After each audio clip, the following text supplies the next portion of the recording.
Welcome to Sports Live, presented by Cool. আপনাদের সঙ্গে আছি আমি সঞ্জনা আইভি। শুরুতেই থাকছে এশিয়া কাপের খবর। সুপার ফোরের শেষ ম্যাচে আজ মুখোমুখি হবে ভারত শ্রীলঙ্কা। কিছুক্ষণের মধ্যেই ম্যাচটি শুরু হবে। ভারত এরই মধ্যে টানা 2 জয়ে আসরের ফাইনাল নিশ্চিত করেছে। বিপরীতে টানা 2 হারে বিদায় নিশ্চিত হয়েছে শ্রীলঙ্কার। ফলে শুধুই নিয়ম রক্ষার ম্যাচ হতে যাচ্ছে এটি, যেখানে একাদশে বেশ কিছু পরিবর্তন দেখা যাবে ভারতীয় দলে। পেসার জসপ্রীত বুমরার পরিবর্তে সুযোগ পেতে পারেন হর্ষিত রানা অথবা আর্শদীপ সিং। মিডল অর্ডারে খেলতে পারেন রিঙ্কু সিং অথবা জিতেশ শর্মা। বিপরীতে লঙ্কান শিবিরে আসতে পারে এক পরিবর্তন। করুণারত্নের পরিবর্তে একাদশে ফিরতে পারেন কামেল মিশারা। সাম্প্রতিক পরিসংখ্যানে এগিয়ে ভারত দু দলের মুখোমুখি শেষ 5 লড়াইয়ে 4টিতেই জিতেছে ম্যান ইন ব্লুরা। তবে দুবাইয়ে 2022 এশিয়া কাপ আসরে ভারতকে হারিয়ে ফাইনালে উঠেছিল শ্রীলঙ্কা, যে আত্মবিশ্বাসে জয় দিয়ে আসর শেষ করতে চায় লঙ্কানরা। এদিকে পাকিস্তানের বিপক্ষে এশিয়া কাপের সুপার ফোরে নিজেদের শেষ ম্যাচে হারার পর স্বপ্নটা একদমই ধসে গেছে।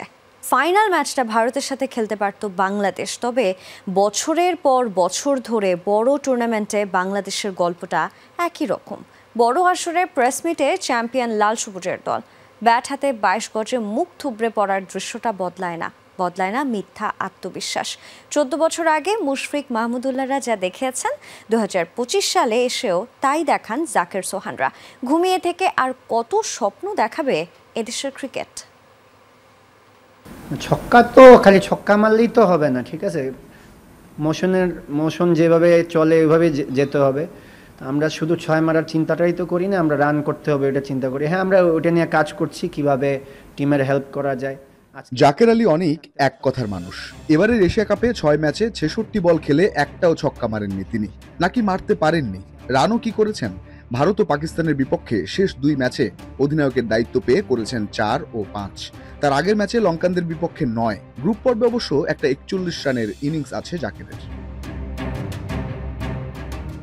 এবারের এশিয়া কাপে অবশ্য সাইফ হাসান ছাড়া বাংলাদেশের যে ব্যাটারেরই পরিসংখ্যান দেখবেন হতাশই হতে হবে আপনাকে। শ্রীলঙ্কার বিপক্ষে 2 ওপেনার তানজিদ ও ইমন দুজনেই করেছেন 0। ইমন বাদ পড়ার পর তানজিদের একটা ভালো ইনিংস, তারপর আবারও 1-0 শুরু। আবার সুযোগ পেলেন ইমন, তিনিও হলেন ব্যর্থ। গেল 3 বছরে 2 এশিয়া কাপ, 2 বিশ্বকাপ আর 1 চ্যাম্পিয়ন্স ট্রফি খেলেছেন তানজিদ। এই বড় 5 ইভেন্টে 250 নিয়েই জায়গা পাকা। 3 খেলা তাওহিদ হৃদয়ের গল্পটা বলে বিরক্তি বাড়িয়ে লাভ নেই। ব্যাট হাতে সোহান, শামীম কিংবা শেখ মেহেদির পরিসংখ্যানেও রুচি হওয়া দায়। 100 স্ট্রাইক রেট আর 10-11 গড়ের ব্যাটারদের কাছে 134 অনেক বড় টার্গেট হওয়ারই কথা। 2011 সালে মিরপুরে এই পাকিস্তানের বিপক্ষেই 136 রানের লক্ষ্য পেয়েছিল বাংলাদেশ। সেবার 85 রানে থেমেছিল মুশফিক মাহমুদুল্লাহরা। 2025-এও সেই 136 রানের লক্ষ্য। এবার হৃদয় জাকেররা পৌঁছালো 124-এ। গত 14 বছরে 39 রান এগিয়েছে টাইগাররা। এবার হিসেব কষুন, উত্তর মিলতেও পারে সেই প্রশ্নের। একটা ট্রফি জিততে আর কত দেরি পাঞ্জেরি?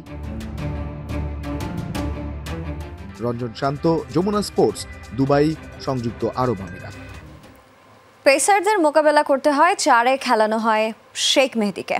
এশিয়া কাপে আরও একটি ব্যর্থ মিশন শেষে এমনটাই জানিয়েছেন tiger head coach Phil Simmons. সেই সাথে অধিনায়ক লিটন কুমার দাসের অভাবকে বড় শূন্যতা হিসেবে দেখছেন তিনি। ব্যাটারদের ভুল শট নির্বাচনের জন্য ম্যাচ হাতছাড়া হয়েছে বলে মত এই ক্যারিবিয়ানের। টাইগারদের হতশ্রী পারফরমেন্সে আরও একটি স্বপ্ন ভঙ্গ হলো বাংলাদেশের। এশিয়া কাপের অঘোষিত সেমিফাইনালে পাকিস্তানকে 135 রানে বেঁধেও শেষ হাসিটা আর হাসা হয়নি তাদের। উল্টো 11 রানের হারের আক্ষেপে পুড়তে হয়েছে পুরো দলকে। শেষ দিকে রিশাদ হোসেন হারের ব্যবধান কমালেও প্রশ্নবিদ্ধ ছিল টাইগার ব্যাটিং লাইন আপ। যদিও চোটের কারণে অধিনায়ক লিটন কুমার দাসের অনুপস্থিতিকে বড় শূন্যতা হিসেবে দেখছেন head coach Phil Simmons. Liton ভালো ফর্মে ছিলেন, তাকে হারানো আমাদের জন্য বড় সমস্যার কারণ হয়েছে। আমরা এমন দল নই যে সহজে তার পরিবর্তে কাউকে দলে নিয়ে আসতে পারবো। আমরা এখনো সেই পর্যায়ে পৌঁছাইনি, তবে সেখানে পৌঁছানোর চেষ্টা করছি। ওপেনার তানজিদ তামিমের জায়গায় লোয়ার অর্ডার নুরুল হাসান সোহান কিংবা 11 গড়ে রান করা শেখ মেহেদীকে 4-এ ব্যাটিংয়ে নামানো ছিল বড় চমক। তবে সিমন্সের দাবি পেস বল হিট করার জন্য আনা হয় এই বদল। আপনারা হয়তো 4 নম্বর পজিশন দেখছেন। আমি এটিকে দেখেছি এমন একজনকে পাঠানো যে কিনা পেস বোলারদের মোকাবিলা করতে পারত, কারণ আমরা তখনও পাওয়ার প্লেতে ছিলাম। And লক্ষ্যটা ছোট হলেও রান তাড়ায় পরিকল্পনা ছিল না টাইগার ব্যাটিংয়ে। হেড কোচ সিমন্সের ব্যাখ্যা, কেবল খারাপ কিছু সিদ্ধান্তে জয় হাতছাড়া হয়েছে তাদের। সব দলেরই এমন দিন আসে, আমরাও এর ব্যতিক্রম নই। শট নির্বাচন ভালো হয়নি আমাদের। এশিয়া কাপে আরও একটি স্বপ্ন ভঙ্গের দিনে ব্যাটিং ব্যর্থতাকে সঙ্গী করে নিজেদের মিশন শেষ করেছে বাংলাদেশ। ভুল থেকে শিক্ষা নিয়ে আবারও অন্য কোনো অ্যাসাইনমেন্টে নামার প্রতীক্ষায় থাকবে টাইগাররা। নাসিফ শুভ, যমুনা স্পোর্টস। বাংলাদেশ দলকে ডুবিয়েছে ব্যাটাররাই। টপ অর্ডারে সবাই আউট হয়েছেন বাজে শট খেলে। ম্যাচ শেষে বলেছেন পাকিস্তানের সাবেক কিংবদন্তি পেসার ওয়াসিম আকরাম। তবে তাসকিন রিশাদদের বোলিংয়ে মুগ্ধ সুলতান অফ সুইং। ওয়াসিমের মতে বাংলাদেশের ক্রিকেটকে সঠিক পথে ফেরাতে হলে নজর দিতে হবে ফার্স্ট ক্লাস ক্রিকেটে। 19 বছর ধরে আন্তর্জাতিক টি-20 খেলা একটি দলের টপ অর্ডার বাজে ব্যাটিং এর পসরা সাজিয়ে বসেছিল দুবাইয়ে। 120 বলে করতে হতো মাত্র 136 রান। তাতেই লেজে গোবরে অবস্থা বাংলাদেশের। অসহায় ব্যাটিং এর এমন নজির ক্রিকেট বিশ্বেই যেন বিরল। পাকিস্তানের সাবেক পেসার ওয়াসিম আকরাম ছিলেন এই অঘোষিত সেমির ধারাভাষ্যে। ম্যাচ শেষে তিনিও বললেন, বাংলাদেশকে ডুবিয়েছে ব্যাটাররাই। বাংলাদেশের পরাজয়ের কারণটা ওদের ব্যাটিং। বোলিংয়ে ওরা দুর্দান্ত ছিল। পাকিস্তানকে মাত্র 135 রানে বেঁধে ফেলেছিল। পরিকল্পনাটা হওয়া উচিত ছিল নতুন বলে দেখে খেলা। পাওয়ার প্লেতে 1 উইকেট হারিয়ে 40 রান করলেও ঠিক ছিল, কিন্তু ওরা 3 উইকেট হারিয়ে ফেলেছে। পাকিস্তানের মতো সেরা পেস অ্যাটাকের বিপক্ষে সিলি শট খেলে আউট হয়েছে ব্যাটাররা, আর ক্যাপ্টেন লিটনের না থাকা ভুগিয়েছে দলকে। সোহান জাকের হৃদয়দের হতশ্রী ব্যাটিং এর আগে 22 গজে ঠিকই দাপট দেখিয়েছিলেন টাইগার বোলাররা। তাসকিন রিশাদে মুগ্ধতার কথা শোনালেন সুলতান অফ সুইং খ্যাত ওয়াসিমও। গত 2-3 বছরে তাসকিন খুব ইমপ্রেস করেছে। যেভাবে সে বল করে উইকেট নেয়, সে দলের অন্যতম সেরা বোলার। মুস্তাফিজ তো ভালোই, আর রিশাদকে আমি সবশেষ PSL এ বল করতে দেখেছি। সে দারুণ করেছিল। তার ভবিষ্যৎ উজ্জ্বল। বাংলাদেশের প্রতি ওয়াসিম আকরামের ভালোবাসাটা পুরনো। একসময় মাঠ মাতিয়েছেন আবাহনীর হয়েও। এখন টাইগার ক্রিকেটের খোঁজ তেমন না রাখলেও এদেশের ফার্স্ট ক্লাস ক্রিকেটের দুর্দশা অজানা নয় ওয়াসিমের।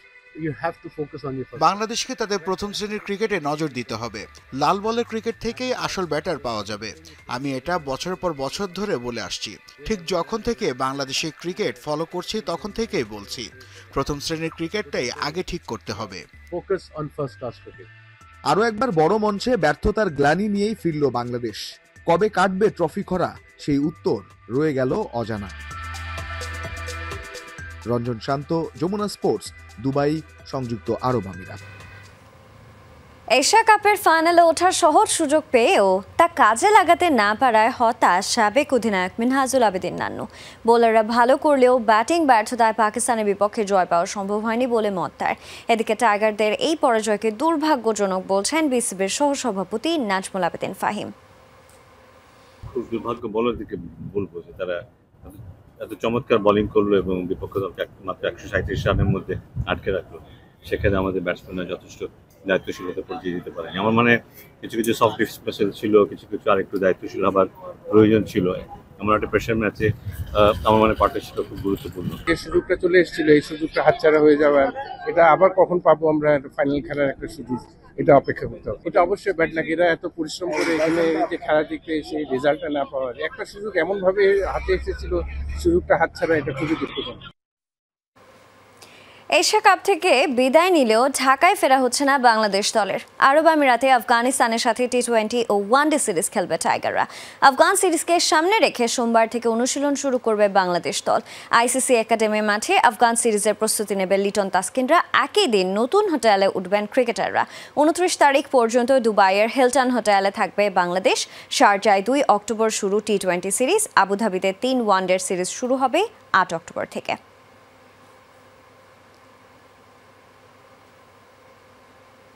এবারে জানিয়ে দেব বিসিবি নির্বাচনের আপডেটসগুলো। বিসিবি নির্বাচনের চূড়ান্ত কাউন্সিলর লিস্ট প্রকাশ করেছে নির্বাচন কমিশন। দুদকের অভিযোগে অভিযুক্ত 15টি ক্লাবকে আপত্তি ও শুনানি শেষে কাউন্সিলরশিপ দিয়েছে নির্বাচন কমিশন। যে তালিকায় আছেন বর্তমান বোর্ড পরিচালক ইফতেখার রহমান মিঠু, ফাহিম সিনহা।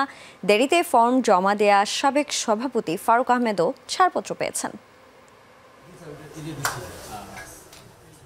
দিন কয়েকের ঘটনা পাল্টা ঘটনার পর অবশেষে চূড়ান্ত হয়েছে বিসিবি নির্বাচনের কাউন্সিলর লিস্ট। শুক্রবার বিকেল 4:30টায় বিসিবি কার্যালয়ের নোটিশ বোর্ডে টাঙিয়ে দেয়া হয় বিসিবি নির্বাচনে কারা কারা ভোট দিতে পারবেন সেই তালিকা। তামিম ভাই বললেন যে ওনার কাউন্সিলরশিপ থাকবে কিনা এটা নিয়ে শঙ্কা তৈরি হয়েছে। তো আজকে তো মনে হয় কাউন্সিলরশিপ চলে আসছে। ওইখানে কি দেখছেন যে কাউকে বাদ দেওয়া হয়েছে এরকম কিছু? পৃথিবীর কোথাও দেখবেন না কোনো ক্রিকেটার, রানিং ক্রিকেটার, খুবই দুঃখজনক যে বোর্ড ইলেকশন নিয়ে কথা বলছে, যেটা তার যে কন্ট্রাক্ট সেখানকার সম্পূর্ণ ভায়োলেশন। এবং এই যে ক্রিকেটারদেরকে দিয়ে দলাদলি করানো, এটা আমি যখন অ্যাজ এ ফ্যানও দেখছি 2 বছর আগে, 5 বছর আগে, এখনও এটা হচ্ছে, এটা খুব দুঃখজনক।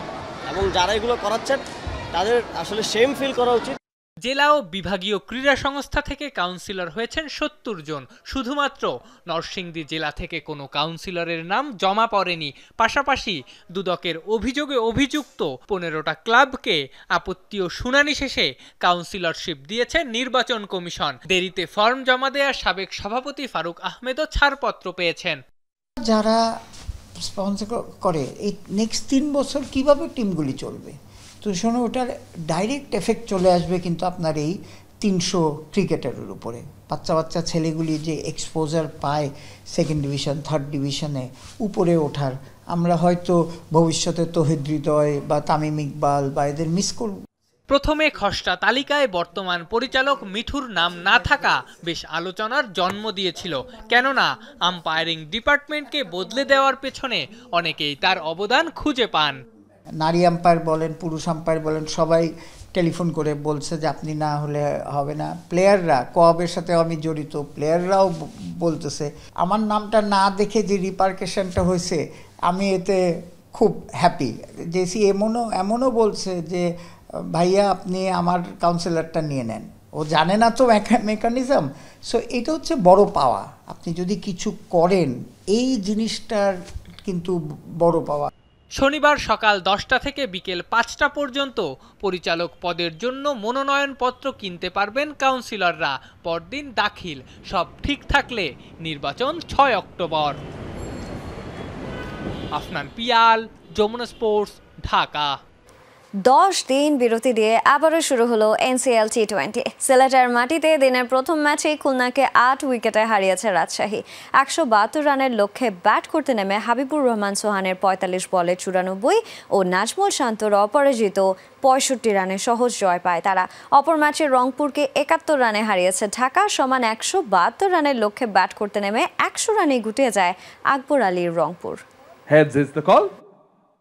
রাজশাহীতে স্থগিত হওয়া এনসিএল এর এবারের আসর শুরু হলো আবার। বৈরী আবহাওয়ার কারণে 10 দিন বিরতি দিয়ে সিলেটের মাটিতে গড়ালো দ্বিতীয় পর্ব। দিনের প্রথম ম্যাচে মুখোমুখি হয় খুলনা ও রাজশাহী। আগে ব্যাট করতে নেমে পাওয়ার প্লেতেই 3 উইকেট হারিয়ে বিপাকে পড়ে খুলনা। 34 বলে 63 রান করে নাজমুল শান্তর বলে ক্যাচ দিয়ে ফেরেন সৌম্য সরকার। অর্ধশতক হাঁকিয়ে সাজঘরের পথ দেখেন আফিফ হোসেন ধ্রুব।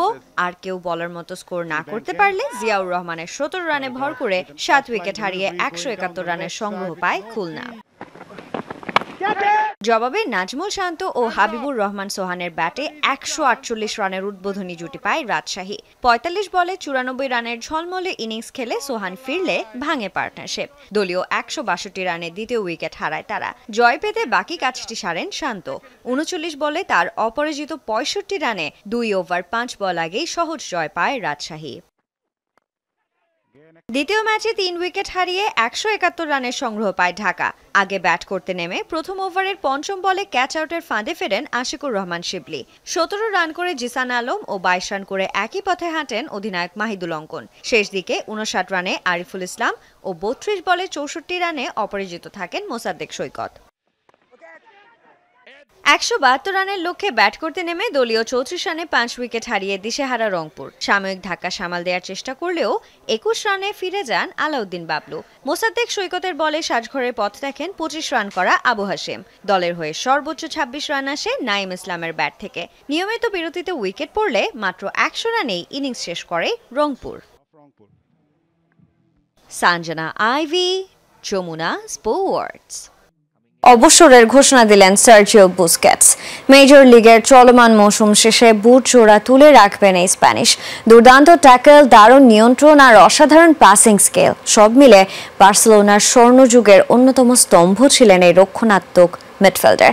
একটি করে বিশ্বকাপ ও ইউরো জয়ের পাশাপাশি 3টি ইউসিএল, 9টি লা লিগা জিতেছেন বুস্কেটস। বার্সেলোনার সর্বকালের সেরা মৌসুমগুলোর একটি 2008-9 সিজন। উয়েফা চ্যাম্পিয়ন্স লিগ, লা লিগা, কোপা দেল রে ট্রেবল জেতে পেপ গার্দিওলার তৎকালীন বার্সেলোনা। কেবল ট্রফি নয়, বার্সেলোনার আধিপত্যে মুগ্ধ হয় বিশ্ব। বার্সার সেই দলের পোস্টার বয় ছিলেন মেসি, থিয়েরি অরি, স্যামুয়েল ইতো, জাভি, ইনিয়েস্তারা। বার্সেলোনার অন্যতম সেরা মৌসুমগুলোর দ্বিতীয়টি নিশ্চিতভাবেই 2014-15 মৌসুম। এবারও ট্রেবল জেতে বার্সা একক আধিপত্য দেখায় তৎকালীন লুইস এনরিকের দল। এবারও জাভি, ইনিয়েস্তা আছেন, কিন্তু দলের পোস্টার বয় এমএসএন, অর্থাৎ মেসি, সুয়ারেজ ও নেইমার। কিন্তু এই দুটি সিজন তো বটেই, বার্সেলোনার পুনর্জাগরণের অন্যতম কারিগর ছিলেন ডিফেন্সিভ মিডফিল্ডার সার্জিও বুস্কেটস। বার্সার টিকিটাকা যুগের পর্দার পেছনের মহানায়ক তিনি। দুর্দান্ত ট্যাকল, চাপের মুহূর্তেও অসাধারণ নিয়ন্ত্রণ আর বল ডিস্ট্রিবিউশনের ক্ষমতায় বুস্কেটস ছিলেন কাতালান ক্লাবটির স্তম্ভ। সেই সাথে তার ডিফেন্স চেরা পাস কাজে লাগিয়ে মেসিরা বদলে দিতেন ম্যাচের গতিপথ। ফুটবল ইতিহাসের সর্বকালের অন্যতম সেরা রক্ষণাত্মক মিডফিল্ডারের একজন এই বুস্কেটস। বার্সার হয়ে 481 ম্যাচ খেলা বুস্কেটস জিতেছেন সম্ভাব্য সব ট্রফি, যার মধ্যে আছে 9টি লা লিগা, 3টি চ্যাম্পিয়ন্স লিগ, 7টি কোপা দেল রে, 3টি ক্লাব বিশ্বকাপ, 7টি স্প্যানিশ সুপার কাপ আর 3টি উয়েফা সুপার কাপের শিরোপা। ইন্টার মায়ামির হয়েও ইতিমধ্যেই 2টি ট্রফি জিতেছেন, একটি লিগস কাপ ও একটি সাপোর্টার্স শিল্ড ট্রফি। আন্তর্জাতিক ক্যারিয়ারের সম্ভাব্য সব সেরা ট্রফি জিতেছেন বুস্কেটস। 2010 সালে স্পেনের বিশ্বকাপ জয়ী দলের অন্যতম কারিগর ছিলেন তিনি। ছিলেন স্পেনের 2012 ইউরো জয়ী দলের সদস্য। যারা ফুটবলের কট্টর সমর্থক, খেলাটা বোঝেন খুব ভালোভাবে, তাদের কাছে বুস্কেটস যেন যুদ্ধক্ষেত্রের সেনাপতি, যিনি রণক্ষেত্রের পেছনে থেকে নিয়ন্ত্রণ করেন সবকিছুই, তৈরি করেন যুদ্ধ জয়ের নীল নকশা। সার্জিও বুস্কেটস, তোমাকে মিস করবে ফুটবল। হাসানুর রহমান, যমুনা স্পোর্টস। আবারও ক্রিকেটের খবরে ফিরছি। এশিয়া কাপে পাকিস্তানের সঙ্গে হাত মেলানো উচিত ছিল ভারতের, এমন মন্তব্য দেশটির প্রবীণ রাজনীতিবিদ শশী থারুরের। উদাহরণ হিসেবে কার্গিল যুদ্ধ ও 1999 বিশ্বকাপের প্রসঙ্গ টেনে আনেন তিনি। তার প্রশ্ন, সেবার যুদ্ধ চলা অবস্থায় দুদল হাত মেলাতে পারলে এবার কেন নয়? দুদলকে খেলার চেতনা নিয়ে মাঠে নামার পরামর্শ শশী থারুরের। এদিকে রাজনৈতিক মন্তব্য করতে ভারতীয় অধিনায়ক সূর্য কুমারকে মানা করল আইসিসি। ভারত পাকিস্তান মহারণ, যেখানে 22 গজের চেয়ে এখন মাঠের বাইরের লড়াইটাই যেন বেশি। চলতি এশিয়া কাপে দুইবারের দেখায় পাকিস্তান অসহায় আত্মসমর্পণ করলেও খেলার বাইরের বিষয় নিয়েই আলোচনার কেন্দ্রে দুদলের ক্রিকেটাররা। যার শুরুটা টস শেষে পাকিস্তান অধিনায়কের সঙ্গে সূর্য কুমারের হাত না মেলানো দিয়ে। টুর্নামেন্ট বয়কটের নাটকীয়তা শেষে বিভিন্ন অঙ্গভঙ্গিতে পাল্টা জবাব দেন পাকিস্তানি ক্রিকেটাররাও। আর তাতেই আপত্তি ভারতীয় সংসদ সদস্য ও কংগ্রেস নেতা শশী থারুরের। তার দাবি, দুদলের কারো মধ্যেই নেই খেলার চেতনা। যদি পাকিস্তান নিয়ে এত দৃঢ় অবস্থান থাকে তবে আমাদের খেলা উচিত হয়নি, কিন্তু একবার যখন খেলার সিদ্ধান্ত নেওয়া হয়েছে তখন খেলার চেতনা নিয়েই নামা উচিত ছিল। আমাদের তাদের সঙ্গে হাত মেলানো উচিত ছিল। পাকিস্তান দল প্রথমবার অপমানিত হওয়ার পর দ্বিতীয়বার যখন আমাদের অপমান করে, তখন এটা প্রমাণ করে দুই পক্ষের কারো মধ্যেই খেলার চেতনা নেই। নিজের বক্তব্যের পেছনে জোরালো উদাহরণও টানেন শশী থারুর। টেনে এনেছেন 1999 বিশ্বকাপের কথা। তখন কার্গিল যুদ্ধ চলা অবস্থায়ও ওয়াসিম ইনজামামদের সঙ্গে হাত মিলিয়েছিলেন শচীন সৌরভরা। এবার দুদেশের সামরিক সংঘাতের 5 মাস পরও খেলার মাঠে সে রেস্ট টেনে আনা অযৌক্তিক মনে হচ্ছে ভারতের প্রবীণ এই রাজনীতিবিদের কাছে। যেদিন আমাদের দেশের জন্য সৈন্যরা প্রাণ দিচ্ছিলেন সেদিনও আমরা পাকিস্তানের বিপক্ষে খেলেছি। তখন আমরা তাদের সঙ্গে হাত মেলাচ্ছিলাম, কারণ খেলার চেতনা হলো ভিন্ন এক চেতনা, যা সেনাদের যুদ্ধক্ষেত্রের চেয়ে আলাদা। এদিকে পাকিস্তানের অভিযোগের প্রেক্ষিতে বৃহস্পতিবার ম্যাচ রেফারি রিচি রিচার্ডসনের শুনানিতে হাজিরা দেন ভারতীয় অধিনায়ক সূর্য কুমার। শুনানি শেষে ভারতীয় অধিনায়ককে রাজনৈতিক মন্তব্য না করতে স্পষ্ট বার্তা দিয়েছে আইসিসি। তবে শাস্তির মুখোমুখি হচ্ছেন কিনা সূর্য, সেটা এখনও নিশ্চিত নয়। মুজরিবিন তারেক, যমুনা স্পোর্টস। আর এই ছিল আজকের স্পোর্টস লাইভে। এতক্ষণ সঙ্গে থাকার জন্য সবাইকে ধন্যবাদ।